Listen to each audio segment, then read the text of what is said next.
साल 1923 मिस्र के काहिरा शहर की एक स्याह रात। माहौल में एक अजीब सी खामोशी है। यहाँ के मशहूर कॉन्टिनेंटल होटल के एक आलीशान कमरे में एक अमीर ब्रिटिश लॉर्ड बिस्तर पर तड़प रहा है। तेज बुखार से उसका शरीर जल रहा है और सांसें उखड़ रही हैं। और फिर ठीक रात के 1:55 पर वो अपनी आखिरी सांस लेते हैं।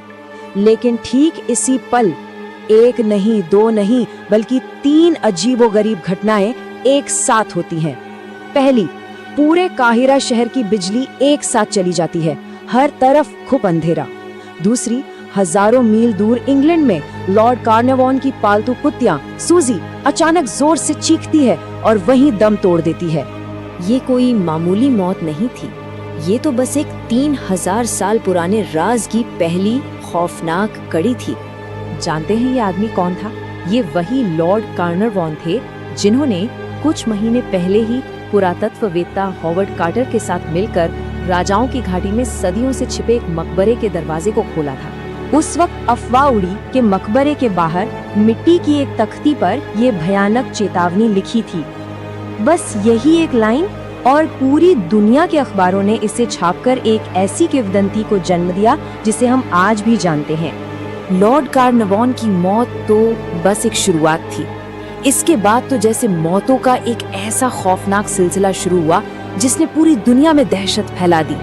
अगले सिर्फ 6 सालों के अंदर इस मकबरे की खोज से जुड़े हुए पूरे 22 लोगों की रहस्यमयी हालात में मौत हो गई और हर मौत पिछली से ज्यादा डरावनी थी। जो भी मकबरे का दौरा करता वो अजीब तरह से मारा जाता। कार्नवान के सचिव रिचर्ड बेथेल की दिल का दौरा पड़ने से मौत हो गई और जब उनके पिता लॉर्ड वेस्टबरी को ये खबर मिली तो उन्होंने लंदन में अपने अपार्टमेंट की 7वीं मंजिल से कूदकर अपनी जान दे दी। मीडिया ने हर मौत को फिरौन के अभिशाप से जोड़ा और ये डर बढ़ता ही चला गया। लेकिन इस कहानी का सबसे चौंकाने वाला मोड़ तो तब आया जब वैज्ञानिकों ने उस 3000 साल पुरानी मम्मी की जांच शुरू की। मम्मी की जांच करते हुए डॉक्टरों को उसके बाएं गाल पर एक घाव का निशान मिला। और जानते हैं हैरानी की बात क्या थी? ये निशान ठीक उसी जगह पर था जहां लॉर्ड कार्नरवॉन को एक कीड़े ने काटा था जिसके जहर से उनकी मौत हुई। एक जिंदा इंसान और एक 3000 साल पुरानी मम्मी, दोनों के चेहरे पर एक ही जगह, एक ही निशान। ये आखिर कैसे मुमकिन था? अब तो पूरी दुनिया ने मान लिया था कि अभिशाप असली है। लेकिन क्या यही पूरी सच्चाई थी या कहानी का एक और पहलू भी था जो इस खौफ के पीछे छिपा हुआ था? इस अभिशाप के सच को समझने के लिए हमें पहले उस फिरौन को समझना होगा जिसका ये मकबरा था, तूतनखामुन। सच तो ये है कि तूतनखामुन कोई शक्तिशाली फिरौन नहीं बल्कि एक बहुत ही कमजोर बालक राजा था। शाही परिवार में भाई बहनों के बीच विवाह के कारण उसे कई बीमारियां विरासत में मिली थी। उसके पैर मुड़े हुए थे, हड्डियों में एक दर्दनाक बीमारी थी और उसे मलेरिया भी था।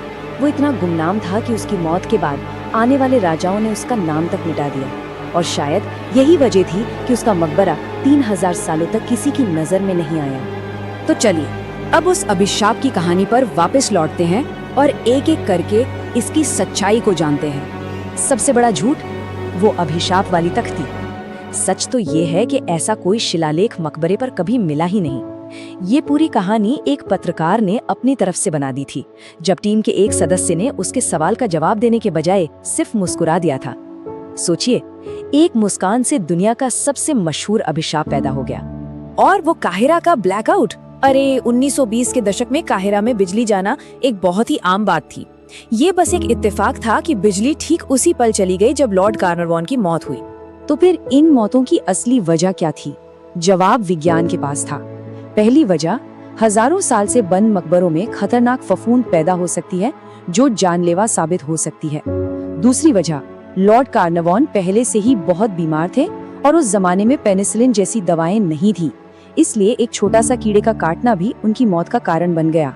और सबसे अहम बात, 2002 के एक अध्ययन ने ये साबित कर दिया कि मकबरे में जाने वालों और बाहर रहने वालों की औसत उम्र में कोई फर्क नहीं था। लेकिन इस अभिशाप की कहानी के खिलाफ जो सबसे बड़ा सबूत है वो है वो लोग जिन्हें इस अभिशाप को सबसे पहले अपना शिकार बनाना चाहिए था।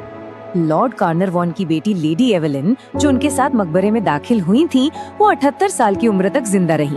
जिस डॉक्टर ने मम्मी की पहली जांच की थी वो 87 साल तक जिए। और सबसे बड़ी विडंबना तो ये है कि हॉवर्ड कार्टर, वो इंसान जिसने मकबरे को खोजा और उसका दरवाजा खोला, वो इस खोज के बाद पूरे 16 साल तक जीवित रहा।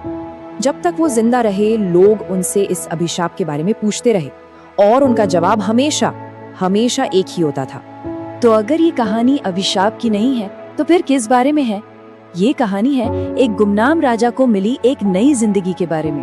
प्राचीन मिस्र में एक गहरी मान्यता थी।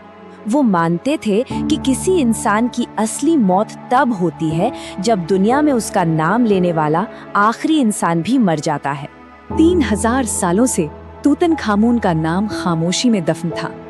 हॉवर्ड कार्टर ने उसे कोई अभिशाप नहीं दिया, बल्कि उन्होंने उसे अमरता दी। आज तूतनखामून मिस्र का ही नहीं बल्कि दुनिया का सबसे प्रसिद्ध फिरौन है। हॉवर्ड कार्टर ने अभिशाप की कहानियों पर जो जवाब दिया था, आज शायद वही शब्द तूतनखामून भी कह सकता है, मैं अभी भी जिंदा हूँ।